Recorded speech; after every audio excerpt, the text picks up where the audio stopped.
Hello everyone, कैसे हैं आप सब लोग। स्वागत है आप सभी का पीडब्ल्यू नर्सिंग वाला में। और हम लोग बात करें किसके बारे में, ऑन्कोलॉजी टॉपिक के बारे में, जहां अब तक हम लोगों ने बहुत सारे बातें कर ली हैं। हमने लास्ट जो कार्सिनोजेंस है उनके बारे में बात करी थी। एंडोजीनस जो कार्सिनोजेंस होता है, जैसे हेरिडिटी हो गया, एज हो गया, फैक्टर्स हो गए, हाँ, उसके अलावा फीमेल में क्या कॉमन है, मेल में क्या कॉमन है, उन सब की बातें हम लोगों ने कर ली थी। आज हम लोग बात करेंगे कुछ एक्सोजीनस, जो मतलब बाहर से होने वाले कार्सिनोजेंस के बारे में। और उसमें सबसे पहले कौन सा आता है, फिजिकल कार्सिनोजन। फिजिकल में क्या क्या आएगा, देखो फिजिकल में बहुत सारे आएंगे, जिसमें सबसे पहला आता है कांगरी। कांगरी से होने वाला cancer, Kangri cancer more common in Kashmir people. Kashmir के लोग हैं उनमें बहुत ज्यादा होता है कांगरी, क्योंकि वो कुछ लोग खाते भी हैं उनको। हाँ, cells carcinoma in abdominal region like skins का होता है कार्सिनो। जैसे वो तापते हैं उसको गर्म करके, कुछ उसको आग को मतलब जलाकर तापते भी हैं उसको, तो उस वजह से स्किन का कैंसर जो है मोर कॉमन हो जाता है उसके। दूसरा है कोटल कैंसर। कोटल कैंसर क्या होता है, mostly in South Indian due to the use of cigar. Cigar का यूज करते हैं साउथ इंडियन लोग, उनकी वजह से उनमें होता है। कैंसर ऑफ ओरल म्यूकोसा का कैंसर होता है। तीसरा होता है फिजिकल का, तीसरा होता है रेडिएशन। रेडिएशन में क्या क्या आएगा, देखो x ray, UV ray, ultraviolet rays. ये क्या करती है, decomposition of body water and increase the generation of hydroxyl free radicals. ये क्या करती है, वो पानी की कमी कर देती है शरीर के अंदर। और क्या करती है, जो हाइड्रोक्सिल फ्री जो रेडिकल्स है वो करती है, और वो हमारे क्या करेगी, डैमेज करेगी nucleus of the cells and cause mutation cause करती है।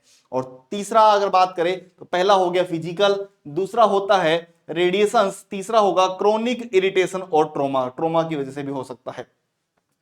इनको हम लोग इस तरीके से इंडिकेट करते हैं, जिसकी इमेज भी आपको दिखाई है। बायोलॉजिकल कार्सिनोजन में क्या क्या आता है, देखो बैक्टीरिया। बैक्टीरिया में कौन सा आएगा आपका, एच पाइलोरी, जो क्या करेगा, जो कैंसर ऑफ स्टमक क्योज करता है। पैरासाइट, पैरासाइट के अंदर क्या आएंगे, जैसे आपका स्कियोस्टोमा मंसोनी, और ये क्या करता है, कैंसर ऑफ यूरिनरी ब्लैडर कोज करता है। कौन सा, पैरासाइट। फंजाई में आएगा एस्परजिलस फ्लेवस, जो कि कैंसर ऑफ लिवर क्योज करता है। हाँ, एफ्लेक्टोक्सिन बीए, स्टोर वीट, जो कि ग्राउंड नट इंसर्मिक के द्वारा होता है, जो दर्द भी प्रोड्यूस, पेन प्रोड्यूस भी करता है। आरएनए वायरस की बात करें, डीएनए वायरस की, वायरसेस की वजह से भी होता है। अब देखो आरएनए वायरस की वजह से होता है हेपेटाइटिस सी वायरस, जो कि कैल्शियम, जो कि कैंसर ऑफ लिवर क्योज करेगा। ह्यूमन टी लिम्फोसाइट वायरस, जो कि वन, ये भी क्योज करता है। टी लिम्फोसाइट कैल्शियम कैंसर, ये भी क्योज करेगा। Human T lymphocyte values second, और बी लिम्फोसाइट जो कैंसर है वो भी क्योज होते हैं। जबकि डीएनए वायरस क्या क्या क्योज करते हैं, देखो DNA viruses, hepatitis B virus जो कि कैंसर ऑफ लिवर क्योज करता है। ह्यूमन पेपिलोमा, ये सबसे इंपॉर्टेंट है, सबसे इंपॉर्टेंट है। एचपीवी के बारे में सवाल बहुत बहुत बहुत इंपॉर्टेंट है। एचपीवी ह्यूमन पेपिलोमा वायरस, जो कि कैंसर ऑफ सर्विक्स क्योज करता है, सवाल आता है यहां से। उसके अलावा साइटोमिगेलो वायरस, जो कि कापोसी सार्कोमा क्योज करता है, यहां से भी सवाल आता है।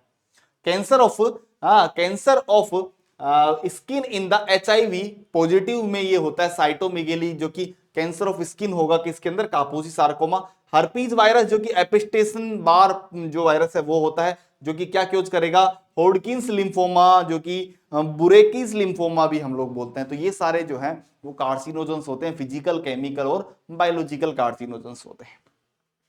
नेक्स्ट बात करते हैं केमिकल कार्सिनोजन। देखो कौन कौन से होते हैं केमिकल कार्सिनोजन के नाम लिख दिए यहां पर, बहुत सारे हैं। जैसे अगर बात करें beta propiolactone, dimethyl sulfate, nitrogen mustard gas, ये तो डायरेक्ट एक्टिंग होते हैं, मतलब डायरेक्ट अगर एक्टिंग हो गया मतलब आपकी बॉडी पर आए तो कैंसर क्योज कर सकते हैं। उसके अलावा इनडायरेक्ट में आता है आपका बेंजोफिनोन, बेंजोडिप्रीन, उसके अलावा nitrosamine, two naphthylamide, insecticides, pesticides, fungicides, हाँ, aflatoxin BA, betel nut, alcohol, जिसमें एसिटाइल्डिहाइड, प्लास्टिक्स और आपके एबेस्टोस, ये सब जो है वो इनडायरेक्टली आपको क्या कर सकते हैं, कैंसर क्योज जो है वो कर सकते हैं।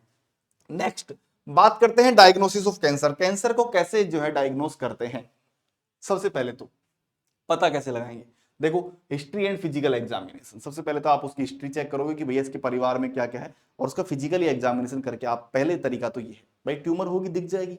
नेक्स्ट रेडियोग्राफिक एग्जामिनेशन, एक्सरे हम उसका करवाएंगे, पर्टिकुलर कोई जगह ट्यूमर होगा तो हमको पता लग जाएगा। ब्लड एग्जामिनेशन कराएंगे, ब्लड एग्जामिनेशन में डब्ल्यूबीसी का नंबर बढ़ा हुआ है। Routine blood x ray examination like CBC, TLC, total leukocyte count, HBC और ईएसआर, ये सब हम लोग करवाएंगे। उसका लिपिड प्रोफाइल चेक करवाएंगे, आरएफटी, एलएफटी चेक करवाएंगे। उसके अलावा एंजाइमेटिक स्टडी, हार्मोनल लेवल, ये सब हम लोग कराएंगे। एंजियोग्राम जो हम लोग क्या करते हैं, ब्लड वेसल्स का visualization, for visualization of blood vessels जो है वो क्या करवाएंगे, एंजियोग्राम, ताकि ब्लड वेसल्स के अंदर कोई क्लॉट तो नहीं है, कोई ट्यूमर तो नहीं है, पता लग जाएगा। और लिम्फ एंजियोग्राम मतलब लिम्फेटिक वेसल्स का क्या करेंगे, विजुअलाइजेशन ऑफ लिम्फ वेसल्स। ये भी क्या होता है, इन द कॉन्ट्रास्ट मटेरियल, हम क्या करते हैं, मटेरियल कॉन्ट्रास्ट मटेरियल जो है एडमिनिस्टर करते हैं, और वो क्या होगा, एक्सरे के अंदर जो भी हम लोग करेंगे, डिजिटल जो वेव्स होगी उनके अंदर ये क्या होगा, दिख जाएगा, इजीली पता लग जाएगा। नेक्स्ट, अब देखो कुछ साइटोलॉजिकल एग्जामिनेशन भी किए जाते हैं। साइटोलॉजिकल एग्जामिनेशन कौन कौन से करते हैं, पेप स्मीयर जो है वो किया जाता है, use of cancer cervix but not confirmatory diagnosis. Pep smear जो है हम लोग क्या करते हैं, जो स्मीयर्स के ऊपर यूज करते हैं। नेक्स्ट आता है सर्वाइकल बायोप्सी, क्या करते हैं, कुछ जो पार्ट ऑफ टिश्यू है उनको रिमूव करते हैं, confirmatory diagnosis of cervical of cancer of cervix. Biopsy में क्या होता है, देखो, excision of small pieces of tissues for the cytological examination, कि हम लोग छोटे टिश्यूज को क्या करते हैं, बाहर निकालते हैं और उसकी स्टडी करते हैं। एक्सीजन और टोटल बायोप्सी मतलब in this biopsy एंट्रिक tumour removal, पूरे ट्यूमर को ही रिमूव कर लिया जाता है। और लास्ट होता है इंसिजन सब total biopsy, in this biopsy remove A part of tumour, tumour का एक पार्ट रिमूव किया जाता है। तो बायोप्सी के टाइप्स बताए, देखो बायोप्सी, सर्वाइकल बायोप्सी में क्या होगा, कुछ पार्ट ले लेंगे, उसके अलावा एक्सकीजन के अंदर पूरा का पूरा ट्यूमर ही ले लेंगे, और सब जो इंसिजनल होता है उसके अंदर क्या करते हैं, पार्ट ऑफ कुछ पार्ट ले लेते हैं। अब कुछ स्कोपी होती है, जैसे गैस्ट्रोस्कोपी। गैस्ट्रोस्कोपी का मतलब क्या है, विजुअलाइजेशन ऑफ स्टमक, स्टमक को विजुअलाइज करना, देखना। नेक्स्ट है कोलोनोस्कोपी। कोलोनोस्कोपी का मतलब होता है विजुअलाइजेशन ऑफ कोलोन, कोलोन को विजुअलाइज करना। नेक्स्ट है प्रोटोस्कोपी। प्रोटोस्कोपी का मतलब है विजुअलाइजेशन ऑफ रेक्टम, रेक्टम को क्या करना, विजुअलाइज करना। नेक्स्ट है लेप्रोस्कोपी। लेप्रोस्कोपी का मतलब क्या होता है, visualization of peritoneal and pelvic region को क्या करना, विजुअलाइज करना। ये सारी स्कोपी के माध्यम है, एंडोस्कोपी, गैस्ट्रोस्कोपी, हाँ, कोलोनोस्कोपी सब करते हैं चेक करने के लिए। Colposcopy visualization of vagina and cervix, cervix और वेजाइना को विजुअलाइज करने के लिए। नेक्स्ट है laryngoscopy, visualization of larynx, larynx को विजुअलाइज करने के लिए, लेरिंग्स को देखने के लिए। नेक्स्ट होता है ब्रोंकोस्कोपी। ब्रोंकोस्कोपी मतलब visualization of bronchi and lungs. Next होता है सिस्टोस्कोपी, विजुअलाइजेशन ऑफ सिस्ट या यूरिनरी ब्लैडर। एंथ्रोस्कोपी मतलब विजुअलाइजेशन ऑफ जॉइंट्स, जॉइंट्स को, क्योंकि जॉइंट्स में भी हो सकता है ना दिक्कत आ जाए, बिल्कुल। उसके अलावा है ऑप्थेल्मोस्कोपी मतलब विजुअलाइजेशन ऑफ आई, आईज को देखना। नेक्स्ट है rhinoscopy, visualization of nose and nasal cavity. Next है ओटोस्कोपी। ओटोस्कोपी का मतलब होता है विजुअलाइजेशन ऑफ ईयर। और लास्ट है मेमोग्राम, जिसमें क्या होगा, विजुअलाइजेशन ऑफ ब्रेस्ट टिश्यू, और बाय एक्सरे के द्वारा देखना, मेमोग्राम कहलाता है। क्लियर है, यहां से सवाल पूछ लेते हैं, स्कोपीज के ऊपर सवाल आ जाता है। अब देखिएगा, एक टेस्ट करते हैं बेरियम मील टेस्ट, बहुत इंपॉर्टेंट है, सवाल आता है यहां से। बेरियम मील टेस्ट जो है ये इंपॉर्टेंट सवाल है। पहली बात तो ये किस लिए करते हैं, क्योंकि सवाल यही पूछा जाता है, बेरियम मील टेस्ट किसके लिए किया जाता है, फॉर गैस्ट्रो इंटेस्टाइनल विजुअलाइजेशन के लिए, कि गैस्ट्रो इंटेस्टाइनल को हम लोग देखना है, चेक करना है, उसकी विजुअलाइजेशन के लिए करते हैं बेरियम मील टेस्ट। क्या करेंगे इसमें, patients are allowed to drink barium sulphate followed by the x ray examination. हम लोग क्या करेंगे, उसको बोलेंगे बेरियम सल्फेट को जो है वो पानी के साथ वो ले लेगा, और हम क्या करेंगे, हम एक्सरे को के द्वारा चेक करेंगे। Stool colour should be monitored post test. भाई टेस्ट कर लिया, उसके बाद में जो स्टूल पेशेंट ने पास आउट किया उसका कलर जो है वो हम क्या करेंगे, मॉनिटर करेंगे। इन द इनिशियल 42 आवर्स, जो फर्स्ट 42 आवर्स होंगे, एक्सपेक्ट व्हाइट चाकी स्टूल, मतलब चाल सफेद चौक होता है ना, वैसा स्टूल होएगा। Colour due to the barium sulphate, किसकी वजह से, बेरियम सल्फेट को लेने की वजह से। आफ्टर 72 आवर्स, 72 घंटे के बाद में कैसा होगा, stool colour typically returns to the brown, वापस से भूरे कलर का हो जाएगा। हाँ, contraindications include intestinal bowel obstruction, anal and fecal impaction, और इफ कॉन्स्टिपेशन और inflammatory bowel disease symptoms occur post procedure, health care provide should be informed probably. भाई या तो ऐसा कलर दिखेगा, और अगर नहीं आ रहा है, कॉन्स्टिपेशन हो गया, तो फिर इसका मतलब है भैया दिक्कत है। ये बेरियम मील सल्फेट टेस्ट होता है। नेक्स्ट अगर बात करें, अब कैंसर के ट्रीटमेंट की बात करते हैं। देखो कैंसर के ट्रीटमेंट की बात करते हैं। कैंसर का ट्रीटमेंट दो तरीके से होता है, देखिएगा, इसमें हम लोग करते हैं सीएमटी, कंबाइंड मोडेलिटी ट्रीटमेंट किया जाता है, सीएमटी किया जाता है। इसमें वही लिखा हुआ है कि सीएमटी हम लोग करते हैं। अब सीएमटी के अंदर तीन चीजें आती है, सर्जरी, रेडिएशन थेरेपी और कीमोथेरेपी, तीन चीजें आती है, कंबाइंड मोडेलिटी ट्रीटमेंट। इसके अंदर तीन चीजें आती है, सर्जरी, रेडिएशन थेरेपी और कीमोथेरेपी। अब देखते हैं, बात करते हैं सबसे पहले किसकी बात करेंगे, सर्जरी की बात करते हैं। सर्जरी का मतलब क्या होता है, रिमूव कर देना, सीधा सीधा। मतलब कैसे कैसी सर्जरी होगी, प्राइमरी ट्यूमर सर्जरी कि भैया ट्यूमर दिखा रिमूव कर दिया, मेटास्टेटिक ट्यूमर सर्जरी की ट्यूमर एक जगह दो जगह तीन जगह है, तीनों जगह रिमूव कर दिया, रिकरेंट ट्यूमर सर्जरी की बार बार की में ट्यूमर आ रहा है, हटाते जा रहे हैं हर 7 दिन में, हर 15 दिन में। प्रिवेंट सर्जरी की हम लोग बचाने के लिए प्रिवेंटिव सर्जरी कर रहे हैं। Palliative surgery at the end of life to improve the quality of life and reduce the symptoms like pain and airway obstruction. कि भैया पैलेटिव सर्जरी कर रहे हैं कि भैया कि हमको पता है कि अब नहीं बचेगा, जान नहीं बचेगी, लेकिन केवल पेन को रिड्यूस करने के लिए हम लोग क्या कर रहे हैं, सर्जरी कर रहे हैं। Surgery use as primary, adjuvant and palliative. मतलब सर्जरी मोस्टली कौन कौन सी होती है, प्राइमरी, एडजवेंट और पैलेटिव। मतलब ये हम लोग पेन को रिमूव करने के लिए भी कर रहे हैं। अब आता है रेडिएशन थेरेपी। अब देखिएगा रेडिएशन थेरेपी के ऊपर इंपॉर्टेंट सवाल आते हैं। Radiation therapy is the administering of higher energetic ionising radiation to the interrupt the tumour cell growth. कि भैया तेज जो हाई जो रेडिएशन जो विकिरणें हैं, रेडिएशंस जो हैं वो कहां डालेंगे, हम उस पर्टिकुलर ट्यूमर के ऊपर डालेंगे ताकि उसकी ग्रोथ ना हो। Radiation therapy use as primary, adjacent and palliative. अब देखो रेडिएशन थेरेपी भी दो तरीके की होती है। एक होता है external beam radiation therapy, EBRT, external beam radiation therapy, इसको बोलते हैं टेलीथेरेपी। एक होता है internal beam radiation therapy, IBRT। External beam therapy में क्या होगा, in this therapy higher energetic ionizing radiations delivered to tumour cell from the long distance. जैसे मान लीजिए पेशेंट यहां है, हाँ पेशेंट यहां है और जो विकिरणें आ रही है वो दूर से आ रही है, यहां से रेडिएशंस जो है वो दूर से आ रही है। इसमें क्या होता है, हाई जो रेडिएशंस जो है वो दूर से आ रही है पेशेंट के बीच में, with the use of long distance, with the use of beta ion machine, linear accelerator, जिनको बोलते हैं लिंक एसी की मशीन के द्वारा ये विकिरण आ रही है, जिसको क्या बोलते हैं, linac, beta iron machine, linear accelerator, जिसको लिन एसी बोला जाता है। लेकिन इसके अंदर क्या होता है, इसके अंदर जो विकिरणें आती है IBRT के अंदर, जो पेशेंट के ऊपर विकिरणें आती है वो दूर से नहीं आती, लेकिन एक चैम्बर लगा होता है जो उन किरणों को फैलने नहीं देता, और डायरेक्ट मशीन से जो चैम्बर्स किरणें आती है वो डायरेक्ट उस पर्टिकुलर पार्ट पर आकर पहुंचती है। देखिएगा, in this therapy higher energetic ionizing radiations delivered to tumour cell from the short out distance near the tumour. मतलब बिल्कुल पास से आएगी, दूर से नहीं आएगी। और वो पास में भी दो तरीके का होगा, एक तो होगा सील्ड और एक नॉन सील। मतलब एक तो बिल्कुल पैक कर देंगे चैम्बर, पैक चैम्बर के अंदर विकिरणें आएगी, और एक नॉन पैक चैम्बर के अंदर। देखो sealed source RT, in this therapy the radioactive substance close by the container. की जो भी सबस्टांस आ रहा है वो इस पर्टिकुलर क्लोज जो चैम्बर है उसके अंदर होकर आएगा, और दूसरे के अंदर क्या होता है, वो चैम्बर क्लोज नहीं करते, वो मतलब थोड़ा डिस्टेंस पर होता है लेकिन क्लोज नहीं करते, चैम्बर क्लोज नहीं करते। क्लियर है। चलिए अब बात करते हैं, देखिएगा रेडिएशन थेरेपी की डोज की बात करते हैं। रेडिएशन थेरेपी की डोज जो होती है, देखिएगा ट्यूमर साइज, टिश्यू और उसकी पोटेंशियल साइड इफेक्ट पर निर्भर करती है। The doses of treatment determine by the factors की ट्यूमर का साइज कितना है, उसकी टिश्यू का टाइप किसकी, भैया कनेक्टिव टिश्यू से है, मस्कुलर टिश्यू से है, नर्वस टिश्यू से, किस से वो ट्यूमर जो है वो ओरिजिनेट हुआ है, और तीसरा उसका पोटेंशियल साइड इफेक्ट्स कितने हैं, पेशेंट के ऊपर क्या साइड इफेक्ट पड़ रहा है। The side effects radiation therapy can be minimized by the administrating diverting dose। हम लोग क्या करेंगे, साइड इफेक्ट्स को डोजेज को डिवाइड करके दे सकते हैं। और याद रखिएगा जो रेडिएशन थेरेपी की यूनिट होती है 1 ग्रे, 1 ग्रे जो किसके बराबर है, 100 RADC रेडिएशन एब्जॉर्ब डोज के बराबर होती है। और ये नाम किसके नाम पर दिया गया था, हैरोल्ड ग्रे के नाम पर दिया गया था। अब देखिएगा कुछ की पॉइंट्स की बात करते हैं। हाँ सबसे पहले तो the principles follow to protect from the radiation exposure, की कैसे बचना है।